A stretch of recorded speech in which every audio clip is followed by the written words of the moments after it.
People are way overblowing how bad this ending is. It's not great, but it's not horrible.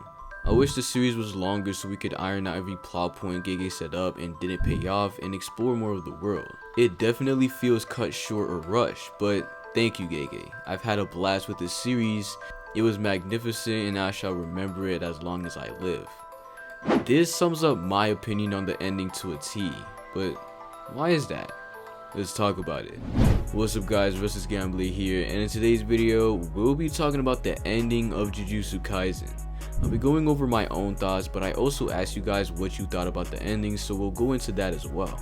If you enjoy videos like these, which you clearly do because you keep watching them, consider subscribing. If you regret it, you can always unsubscribe later. Jujutsu Kaisen is a series that revealed itself to me specifically after a certain character was animated, and his name was none other than Gojo Satoru. He went on to carry the entire series on his back even while not being there, but once he died, everything just felt off. At least for some people. I think JJK was alright the way it was going. We were getting a ton of exposition and character interactions through the flashback of the training arc we skipped. I was actually one of the people who was complaining about the time skip, but Gege handled it perfectly. I think the raid reached its first peak after the Gojo fight when Yuta pulled up with Gojo's body. Chapter 261 was so insane and heartbreaking for me because it all seemed like Yuta did this insane, gut-wrenching, inhuman thing to do at least a little bit to Sukuna. Everything was great. We were about to get this tragic ending for Yuta, and then he's gone. After reaching burnout, he literally never came back.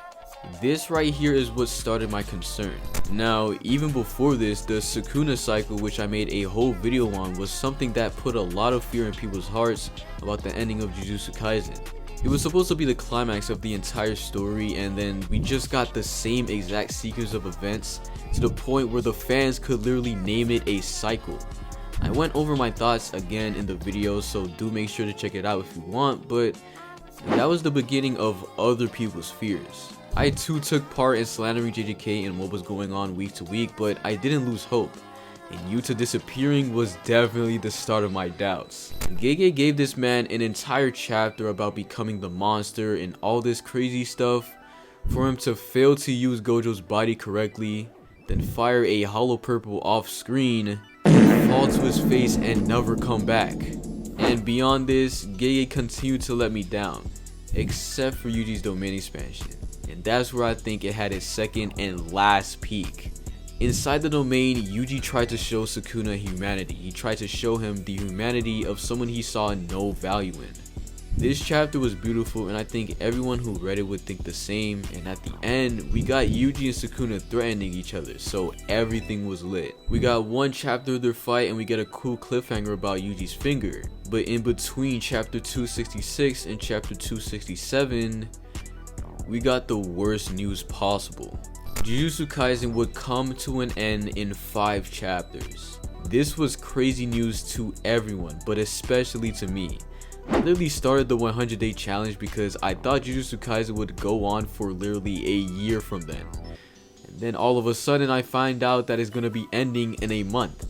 But this wasn't even the biggest of my concerns. Alright, it was, but there was another problem. Jujutsu Kaisen had too many things in the story for me to just sit there and say, oh yeah, we'll get a great ending in 5 chapters. Hell, Sukuna hadn't even been defeated and we were told JJK was about to end. The next chapter we got probably the worst moment of the entire showdown, with Nobara pulling up again to help Yuji deliver the final blow on Sukuna. Nobara had been MIA in the story for over 150 chapters, pulled up, hit Sukuna and said nothing of value afterwards. After Yuji defeats Sukuna, Urami just kills himself and Megumi wakes up after the battle. So in just one chapter we got the complete erasure of another fight that was going on off screen, and a terrible ending to the main fight of the entire series. Not to mention, we had 3 chapters left and Gege did not fail to disappoint. Chapter 269 upon reread might be one of the worst chapters in the entire series. It was a chapter dedicated to complete hypotheticals. How could we kill Sukuna faster? Could Maki switch using Toto's technique? All this BS, and the worst of them all is that Yuta is 1, here alive, but 2, here alive with 0 consequences. The only, in quotations, consequences are the scars on his forehead, which no one even comments on. So Yuta turned into this monster just to fall flat on his face and come back unscathed. I know, man. It hurt me too. Come here, man.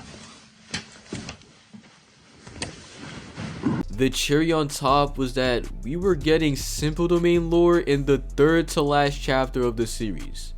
We got a little chat box about the big 3 families, but no, this chapter was about simple domain, and this. Can you find anyone who cares about the Shadow School, please? The 2nd to last chapter was dedicated to giving us closure to a ton of plot points that meant nothing in comparison to what actually mattered in the story. We got this guy's conclusion. Does anyone even remember his name? Was it Nita? Daido and whatever this guy's name was. We got this weird ass part with Takaba and what seems to be Kenjaku with no explanation to whatever the hell we're looking at. It was a complete mess. And then we get something that not many of you guys might agree with.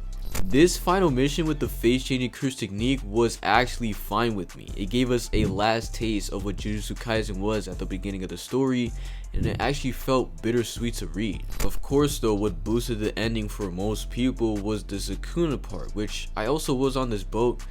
But then my guy Kyle made me realize something. He basically told me that this ending was like a slap in the face because we get Mahito and Sukuna talking about things we literally never saw, and it's completely up to us to figure out what the hell they're talking about. I was actually okay with this initially because I felt that this was always how Gege intended to write Sukuna, not showing us anything, so it's up to us to understand. But with Kyle telling me this, I realized I think I was settling for bullshit.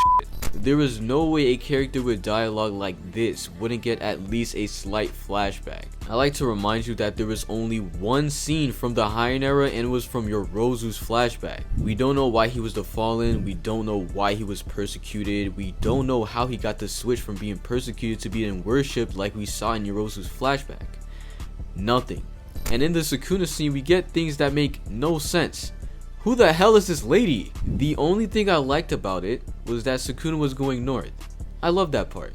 But everything before that, with Mahito and Sukuna discussing shit we don't know anything about, I don't like it. I really don't know how to feel about the entire Sukuna thing, but you guys can let me know y'all thoughts in the comments. But speaking of comments, before we get into you guys', I want to bring up plot points that Gege just forgot about. The other day, I made a tweet about something I realized all of a sudden, and it was that Maki killed her entire family and no one in the entire story reacted to it. What made the tweet ever so funny was that I was not exaggerating, it was 100% factual. The closest thing we got to it, which mind you wasn't even about the massacre, was Momo saying Maki's a monster now. I had arguments with my guys about this, and the common consensus is that no one cares. I'm supposed to believe that a big 3 clan being completely destroyed is something that warrants no reactions. The funniest part about all this is the fact that we just got a chapter full of BS talking about killing Sukuna faster, but when I ask for meaningful character interactions and world building, I'm asking for too much. Another thing is the plot point about other countries finding out about cursed energy. First off, does anyone remember this 2-chapter spread of Kenjaku talking to the US? Exactly.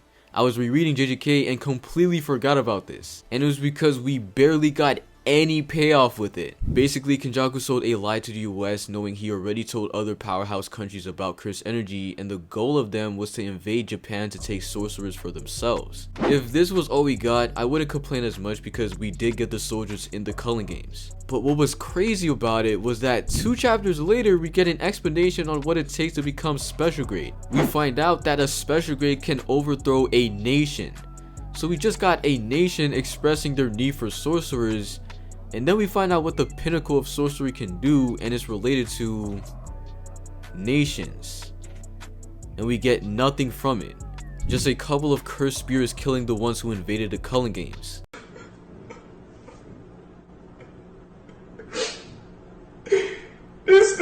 is trash! And the final thing I'd like to bring up, which is something way more minor than the other two, and something I completely forgot about, I'm not gonna lie, is Hakari's ambition. What? I know, no one cares, but it's little things like this never being expanded on that just shows Gege's lack of planning. But more specifically, his lack of motivation to make actual world building. Also, no, I'm not about to say no one cares. We literally got a conclusion for whatever this guy's name is. I don't know it. Literally, all Gege had to do was make Hakari say a quick, "Oh, I should get back to my fighting club." But no, from the moment Hakari gets recruited to suppress the Culling Games, he was a one-dimensional character who just carries out orders. They had a whole deal for the Culling Games. Maki killed the assets he was going to utilize, and we got no reaction from it. It's not asking for too much. It's asking for an actual fucking story. Regardless of all this, people will still try and say that nothing I mentioned mattered. So with that, let's just get into some comments. Sadly, league culture has massively impacted this series, and I hope I will never see it being done again to this degree. Most people's opinions were extremely influenced by early inaccurate leaks that never painted the full picture. That resulted in people forming their opinions with scuffed information and by people on social media whose goal is to hate on the series no matter what. A lot of the time, people didn't even bother reading the actual chapter when it came out and just moved on without understanding it fully. There was literally a guy who told me that JJK had a giant plot hole, and that is, why didn't Gojo just kill Kenjaku during the 1 month time skip? Like what? I chose this comment because holy crap was this true, and I'm not even gonna lie, I was part of this problem. If you weren't on Twitter when the last chapter came out, here's what happened. Someone, I don't even know who, leaked the final page of the entire manga and we didn't get any context for like several hours. Then we got the entire chapter except the Minato Sukuna portion and people shredded the ending to pieces. I was seeing videos immediately getting uploaded left and right, but then a couple hours later, we get the Minato and Sukuna conversation and almost everyone backpedaled their negative opinions. I was talking about this on stream, but I remember the days of late 2021 when I would go to school early on a Friday and see that TCB Scans dropped a new One Piece chapter, and there were no spoilers to ruin my perception of it. It was just raw reactions to the full chapter. I especially remember the day Ifujame came out. That was hype. But then I got on Twitter because I became a YouTuber in 2022 and I was thrown into the world of spoilers, and I never noticed how bad it ruined my enjoyment of my favorite series. Dog, I didn't even process that JJK was finished because of leak culture. It was just a complete shithole. When I finally came around to rereading the final chapter, yes, the ending was bad, but it was bittersweet and it felt good, especially the final mission. In regards to the second part of the comment, yeah, there were people arguing with him in the comments about that, so y'all niggas are sick. Personally, I loved it. The only thing that was annoying to me was that there was no Gojo mention or funeral. It makes it seem like they forgot about him, which they didn't, evident by the fact that Yuji remembered his words, though that might be what Gege was going for. I don't know though. I wanted to put this comment in because this was something a ton of people complained about, and to be honest, I don't blame them. No one, not a single person has acknowledged Gojo's death. Only 2 characters got emotional and we didn't even get any dialogue about it. Another thing I couldn't help but just laugh at regarding 269 was the Yuta part, but more specifically, their complete disregard for the Gojo situation. Cool, Yuta put his brain back in his body. What happened to Gojo's? We will never know. This right here is exactly what I was talking about. Why are we discussing the obvious stuff, like the fact that Inumaki would have exploded if he used his voice memo on a stronger Sukuna? We know that! Everyone knows that!